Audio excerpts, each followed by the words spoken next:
చీరలు కొన్ని తక్కువ ఉంటాయి మూరలు, అంటే మీటర్స్ తక్కువ ఉంటాయి అన్నమాట. అందుకని ఇట్లా అతికేసుకోండి.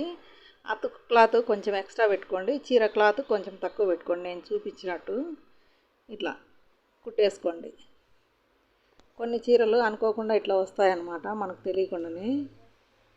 తీసుకున్నాక ఏం చేయలేం కదా వాటిని, ఇలా ఏదో ఒకటి అడ్జస్ట్ చేసుకొని చేసుకోవాలన్నమాట. దీనికి ఇంకా కూర ఉండదు కాబట్టి చీర కన్నా కొంచెం ఎక్కువ పెట్టుకొని అట్లా కట్ చేసేయండి. అది ఫోల్డింగ్కు, కూర లేనిదాన.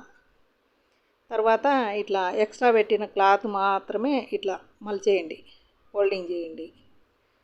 అట్లా జాగ్రత్తగా బాగా ఫోల్డింగ్ చేసుకోండి. ఒక్కోసారి షాప్లో కొన్న చీర అయినా వేల చీర అయినా ఇట్లనే ఉంటుంది. వేలు పెట్టి కొంటాం కదా, దాన్ని పడేయలేం కదా. అందుకని ఇట్లా కొంచెం అడ్జస్ట్ చేసుకుంటే అయిపోతుంది, కట్టుకోవడానికి వీలుగా ఉంటుంది.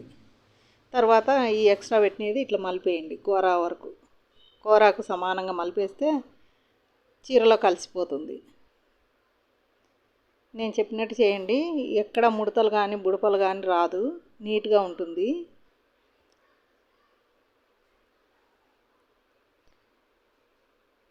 చూడండి, సేమ్ లెవెల్కి వచ్చింది కదా.